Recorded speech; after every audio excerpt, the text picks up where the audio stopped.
Welcome to the UCM Interface Bible Study dito sa 702 DZAS FEBC Radio TV, Agapay ng Sambayanan. Isa itong conversational expository Bible study program hatid sa inyo ng UCM Interface, ang Young Adults Ministry ng Union Church of Manila. We do our best to study context and let Scripture speak for itself. Ang programang ito ay isang teaching ministry ng Union Church of Manila, a church of many nations committed to making disciples who are transformed by the gospel of Jesus Christ. And today we're going to be talking about Esther 6. I'm here, Rainier. I'm Ben. I'm Prissy. Hi. And this is Gutch. Yet today we are going to be led by Ben. But before that, why don't we discuss kung ano nangyari previously on Esther? Okay, so previously, Esther just finished the fast. Right, and it was on the third day. It was on the third day. Tapos, Which is so significant. In biblical numerology, we know that number 3 is very significant. And this happened on the third day, okay, yung sa fasting niya. And she decided to appear before the king. Sa inner court, which is subject to death dapat. Kapag if you're not summoned by the king, naglakas loob ka pumunta doon, pwede kanyang ipapatay. But And this is the big scene. Right. The most famous scene in Esther, I think. When you think about Esther, this is it. And then after that, surprisingly, the king puts forth the gold scepter, which means she's safe. She's safe, and then was asked, ano nga bang hiling mo? At bakit ka nandito? And then she presented her request na parang ang babaw. Kasi yung request lang naman na, tara, kain tayo. Inimbitahan ni Esther. Pero dalawa lang. Oo, Inimbitahan. si Xerxes at saka si Haman. Haman, dun sa banquet. Oo. Tapos pagdating dun sa banquet na yon, nag-imbita siya ulit ng isa pang banquet. Oo, pero hindi pa rin niya sinasabi yung kanyang petition sa king. Ngayon, jump to next scene, which is si Haman na. Oo, si Haman talagang excited. Oo, kasi happy, VIP. Ako lang ang invited, kami lang dalawa. Ni buddy ko, si King. Grabe, Xerxes. di ba? Parang special ako. Pero Pero ang sumira ng araw niya ay walang iba kundi si Mordecai. Mordecai. paano nangyari? Anong ginagawa ni Mordecai? O ano yung hindi niya ginawa? Hindi siya nagbow. Hindi pa rin nag-like dun sa post.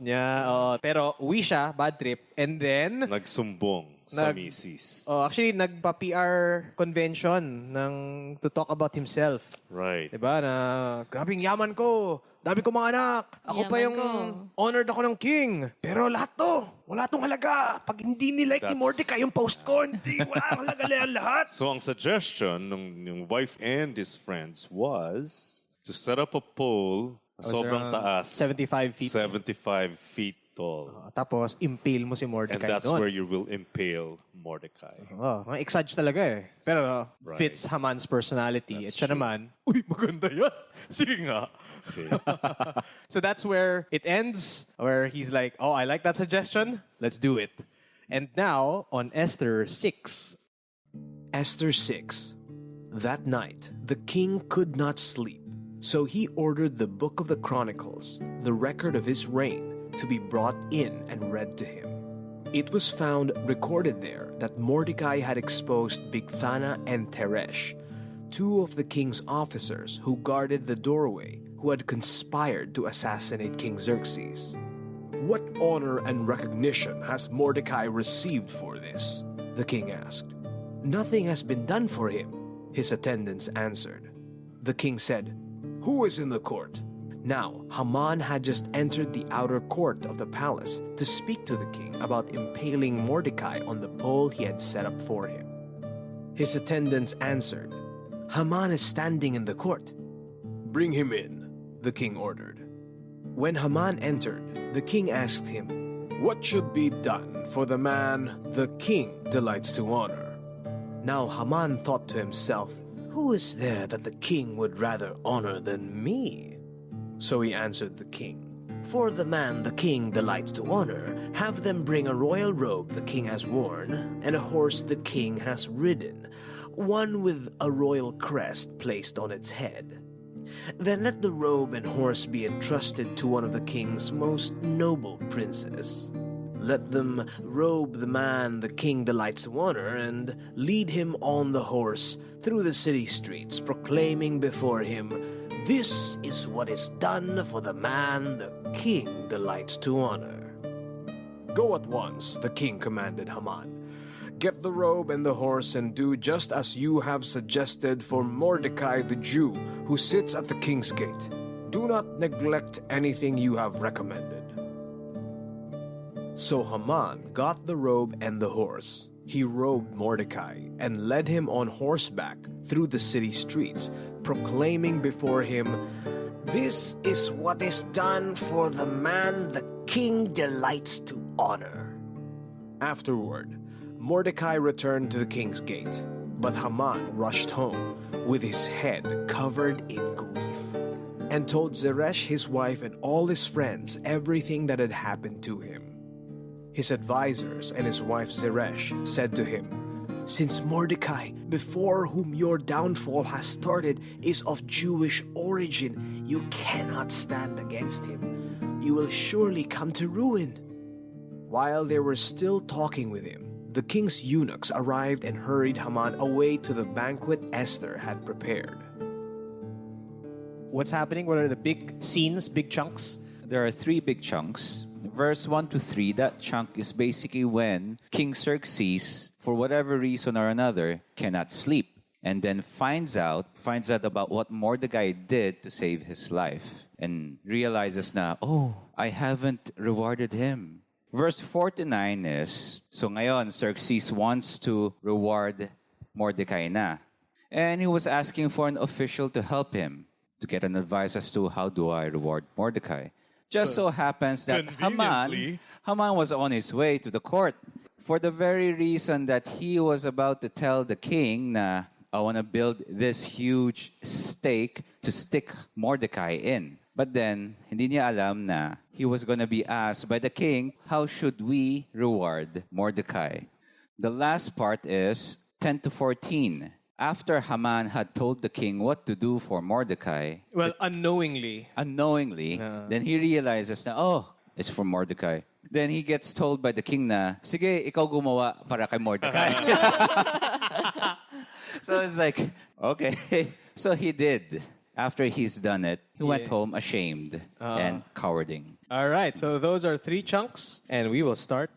Game. So this is verses 1 to 3 first, ano? Yeah, this is verses Alright. 1 to 3. Okay. Here, Xerxes was trying to sleep. But for some reason, he could not sleep, diba? So suddenly, he goes and asks his staff or whoever's attending to him, buksan mo naman yung libro ng Chronicles. It says in ESV, the translation there is, the Book of Memorable Deeds. Right. Now, let me ask you guys. If it is a book of memorable deeds, and based on the historian Herodotus and other scholars, the Persian kings, the Persian Empire, records all the good deeds that are done to the kingdom, to the royal family. If that is true, I mean, how many generation is now Xerxes in this Babylonian kingdom? So, madaming volumes na yan, di ba? What are the chances that his staff picks up this book and then guess where it opens up?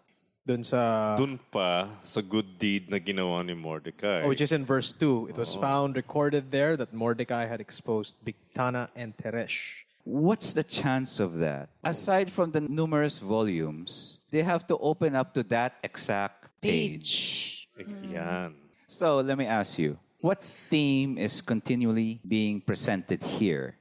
It's God's providence and coincidences. Working towards Yeah. something. Yeah, exactly. Nice, It is God's providence and coincidence. Which is evident across the whole... The whole book of Esther. Yes. Even from chapter 1. Chapter 1, right. Yung biglang downfall lang ni Queen Vashti. Right, right. Akala mo, wala lang. Nagkwento lang na nawala yung queen. Yung pala, sunod-sunod na to. May plano pala, di ba? Meron. And you wouldn't have expected it. So, seemingly mundane thing that apparently had lasting impact. So here we have Xerxes. Of all the mundane things that he can or cannot do, he can't sleep. Parang if you can't sleep, what do you normally do? Eat. Eat? Try to sleep again. Do something really boring, which might... Antokin ka. Actually, induce yeah. sleep. Perfect. Do something really boring. And The Lord number 85 has given 5 sacks of grain. The Lord 86 has given 7 sacks of grain. Oh, that's fantastic. like, yeah, I mean, It's so random and like, yeah, he just wanted to be bored until he falls asleep.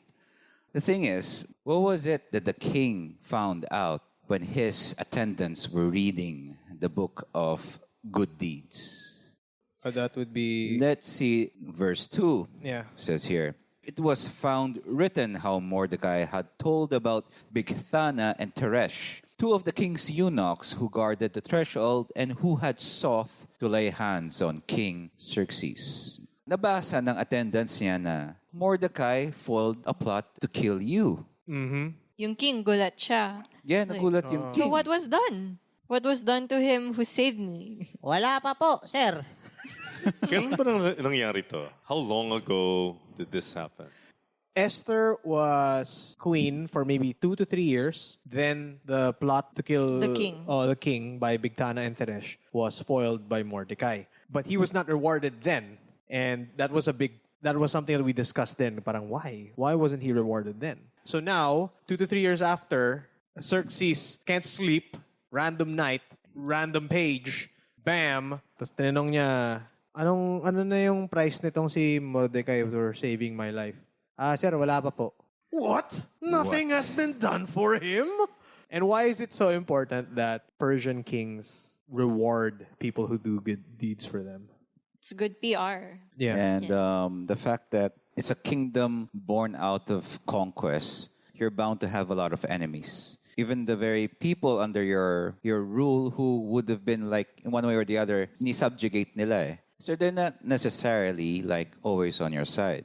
Right. But if the kingdom shows that, if you reward us, this royal household, good deeds, you help us do this and do that, you get rewarded. So it attracts loyalty. It attracts, it's basically good PR. Right, and Okay, it's a nice. means of promoting your safety also as a king. Kasi di mga panahong to, marami na rin kaaway talaga si King Xerxes. So, it's very important for kings to reward. Yeah, Ano and- to mga magkakaroon ng utang na loob, di ba? Right. Na parang, the king pinansin niya ako. Yes. Nireward niya ako. Pero this big thing, which is there was an assassination plot which was foiled, was left unrewarded for Right. years. Oversight ito ng hari. And we were talking about it before, diba, na parang, It was- napaka-unfair naman, diba? Tsaka it was written in his presence. Right. Tapos Hindi dined yung- man lang ni King Xerxes. Kasi kung makikita natin yung pattern ni King Xerxes, mukhang hindi siya focused. Baka nga. Di ba? Hindi nga eh. Hindi talaga. Tulad nun, may nirequest si Haman. Alam mo, may mga taong ganto, ganyan. Nag-iimbento na lang siya. Oo. O sige, gawin mo yung gusto mo. Sige, ito. Digital signature ko. And he always asks other people, what should I do? What should I do? Yun. Which is basically what's going to happen next. Right. So now we jump into it. This is what should we do for this guy who saved my life? Yeah, that's in Which is a big thing. verse 4. He says, who is in the court? Why is he asking for who is in the court? Because he needed someone to tell him how to reward Mordecai. So this is following through with the character of King Xerxes. So here, again, what are the chances? When the king was looking for an official in the court, lo and behold, Dun-dun-dun. Haman's on his way to the court With with a different message. with a different request. intention, With the diba? exact opposite kind of Pero intention. ito rin yung weird. Medyo this oras na ng gabi, matutulog na yung hari di ba? Oo nga eh. What was he doing there? May business siya na gusto niya bigyan ng priority ng king and that's sleeping time.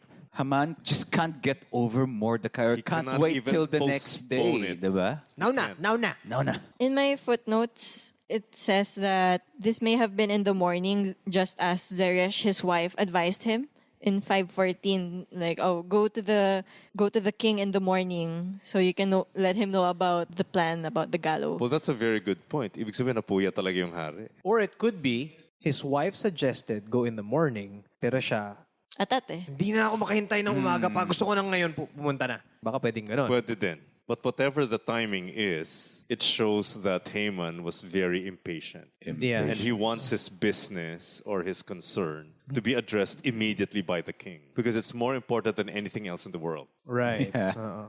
So yun. So Haman's there. Just so happens when the king wanted someone to advise him on how to reward Mordecai. But here's the interesting thing. What did Haman think when the king asked him? What is to be done for the man whom the king wishes to honor? And Haman thought to himself, whom should the king wish to honor more than me? So parang thought bubble ito. Hindi naman niya to sinabi right in front of the king. So it is more of a thought bubble. So what kind of a person is Haman to actually think that the king was talking about him to be rewarded? A narcissist. It is a narcissist, right? He thinks that the world revolves around him. Oh, he's the center of the solar system. Oh, hindi na solar system ang tawag doon. It's the Haman system. That could only be me. Inassume niya na siya yung ako yung pinag-uusapan eh. Then what happens next is that since he was thinking about himself, he comes up with all these Wonderful. rewards, Okay. diba? Because in his mind, Siya yung bibigyan nito. So Haman goes and says, for the man whom the king delights to honor, this is in verse 7. Which is me. Let royal robes be brought, which the king has worn, and the horse that the king has ridden, on whose head a royal crown is set. And let the robes and the horse be handed over to the one king's most noble officials. Let them dress the man whom the king delights to honor, and let them lead him on the horse through the square of the city, proclaiming before him, thus shall it be done to the man whom the king delights to honor. because he was imagining He was imagining that going it's to be for the, himself. Yeah. okay, the receiver of the honor. You see here when Haman said that, proclaiming before him, thus it shall be done to the man whom the king delights to honor. What actually happens there is that when Haman suggested that the person be paraded across the city square, that phrase gets repeated over and over and over again. It's like you're parading a person before the kingdom, before the public, and you're just increasing their status, kumbaga, right? Imagine what kind of effect does this have on Mordecai to wear the king's robe, to ride on the king's horse, and then for someone to shout out loud right beside him, let it be known, thus it shall be done to the man whom the king delights to honor. Mas tinataas siya eh. So it increases instantly the position of the person, diba? In the eyes of the public. Bidang-bida. Bidang-bida. Tsaka, hindi lang yun. This is now the role model. Yeah. Diba? Tularan nyo to. Ito yung role model of people who would want to help the king and be rewarded for it. Siya yung Lodi. So Haman wanted that for himself, but it went to Mordecai. So susunod is, Sabi ng king, quickly, take the clothing and the horse, just as you have said, and do to Mordecai the Jew who sits at the gate of the king. And you must not leave out anything of what you have said. No. Alam mo, medyo Parang wonder ko ano mangyari. Parang shock. comedy to. Tsaka medyo mo, parang siya tuntua eh. Tapos biglang, sige, lahat yan. Gawin mo yan para kay Mordecai. What? Huwag mong kalimutan. Do not neglect anything you have Medyo recommended. comedy to. What? so what happened here? There's a reversal. There's a reversal, diba? Again, reversal. What Haman originally intended to go there is to kill Mordecai. But instead, it elevated Mordecai. What the king had missed out 2 years ago for not rewarding Mordecai, now we know the reason why he was not rewarded. We were thinking na, medyo unfair yun, hindi na reward si Mordecai before then. But now, we see that reversal as well. Reversal on Haman, and reversal on what we could say that an injustice for not rewarding Mordecai. So here, what Haman meant for evil, God meant for good, didn't he? That's true. Diba? Right. May comedy nga lang. It's like, He just built himself up to be the punchline. That's true. a commentator for Esther chapter 6, her name is Karen Jobs. She says this, in spite having all the power of the Persian Empire at his disposal, Haman's carefully laid plans were turned against him simply because the king had a sleepless night. Nice. That's right. Yeah. That's true. What do you think reversals are generally for? At least in the story of Esther, the reversal motif shows the sovereignty of God. That He is the one orchestrating events. And in this story, it's for the preservation of His own people. Exactly. Isa pa dito sa reversal na nakita ko dito, yung sabi nga sa Proverbs pride goes before destruction. At nakikita natin dito yung kung paano unti-unting bumabagsak syempre si Haman.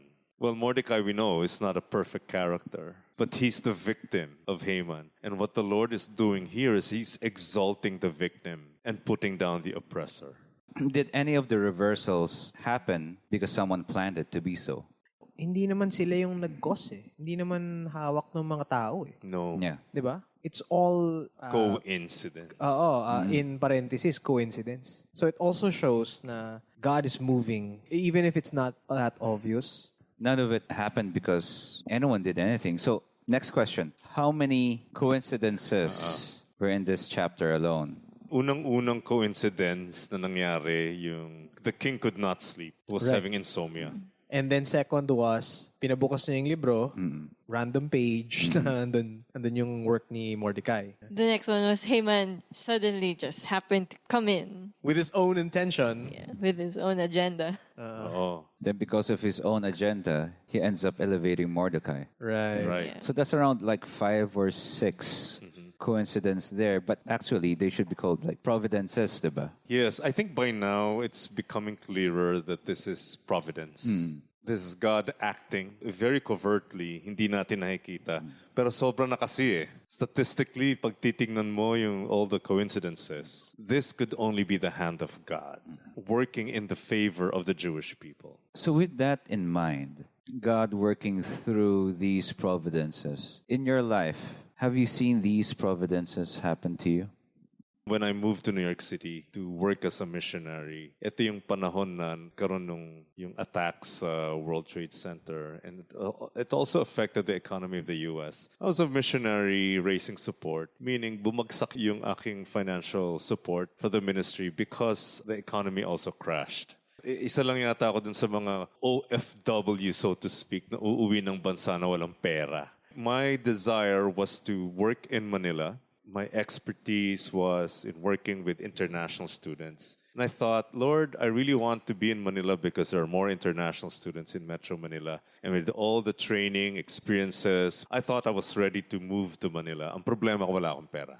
But it just so happened that while I was still in the US, the conductor of the San Miguel Master Chorale, this was the only professional choir in the Philippines. Well, nag-disband na yon many years ago. And then I talked to him and he said, mag-audition ka because we need a bass. Rinig naman dito sa mic. Kung gaano ka Kung babay, gaano boss. ka base ka. Ang audition nila was really very stringent. The singers of San Miguel Master Chorale are mostly graduates of music. Ang background nila talaga music. Eh, ikaw? Forestry. Ako talaga, hindi ako naniniwalang papasa ako dyan sa audition na yan. And although, cut the long story short, pagpunta ko doon ng Monday, they presented the contract. I had no questions. I signed the contract and then went straight to the rehearsal hall. I was welcomed. I was instantly a member. So since 2003, tumira na ako ng Manila. At marami nang nangyari dyan. Like, also another long story about how I ended up working here in UCM. But I had seen God's hand moving. Hindi na talaga ako yan. I could never give credit to myself. Malalim man ang boses ko, pero sigurado akong duman ako sa audition, sesempl lang ako eh. Yeah. Nice. Hindi pwede. Background mo pa naman, forestry. Diba? How high does the sycamore grow? Okay. How is this applicable to our daily life? As believers. As believers, yeah. Yeah, for me, what we see here in Esther 6 or in the past like 5 chapters is that God's faithfulness is always there, isn't it? No matter what happens, no matter what person plots anything or so on and so forth, the events, everything just yields to what God has planned. And for me, as a person who has a tendency to overthink, have sleepless nights, have like play around with different scenarios in my head, if I decide this, if I do that. But then God is faithful, isn't he?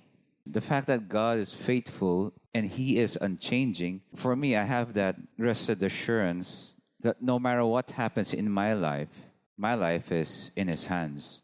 That kind of providence, that kind of protection, actually. I have a verse here. It's a very popular verse. It's Romans 8:28. And we know that in all things, God works for the good of those who love him, who have been called according to his purpose.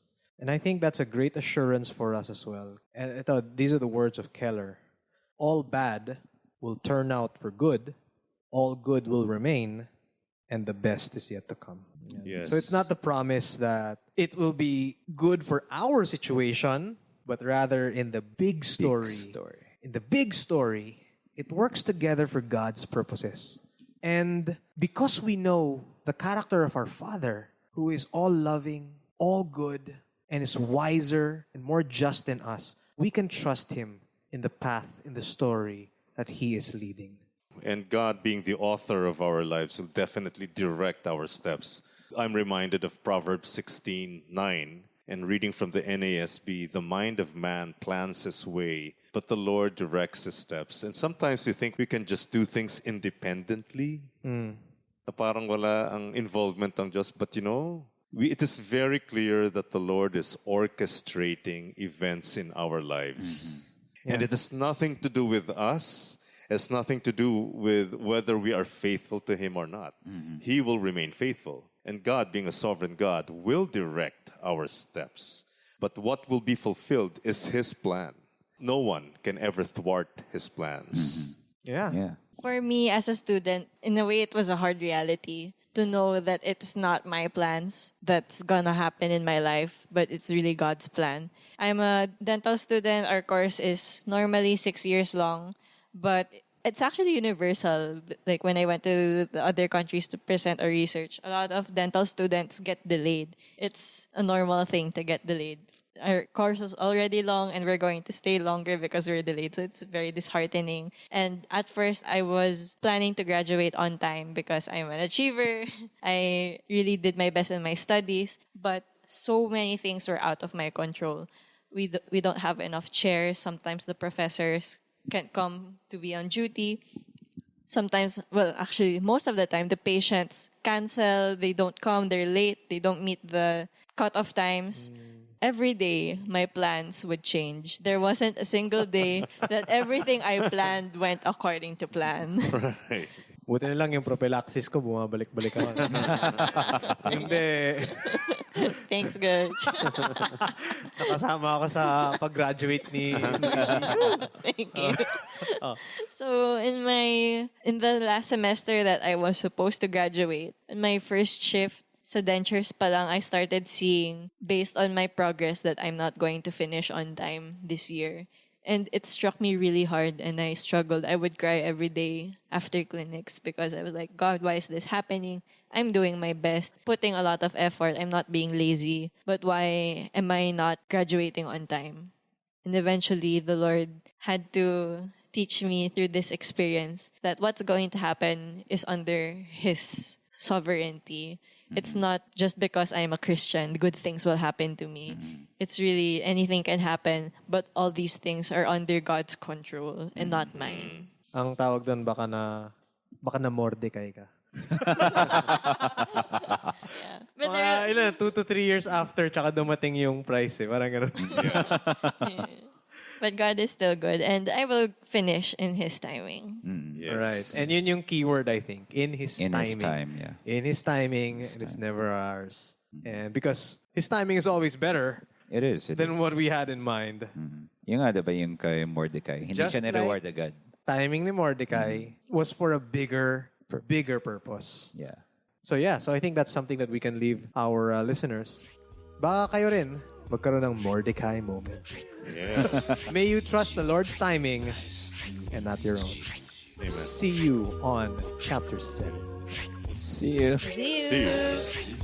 You have listened to the UCM Interface Bible Study here at 702 DZAS FEBC Radio TV, Agapay ng Sambayanan. Please like and subscribe to our YouTube channel, 702 DZAS FEBC Radio TV, and Facebook account, 702 DZAS FEBC Radio. Hear our full episodes on Spotify, YouTube, Apple Podcasts, Google Podcasts, at marami pang iba. Join us at Union Church of Manila, Rada, Corno Legazpi, Makati City.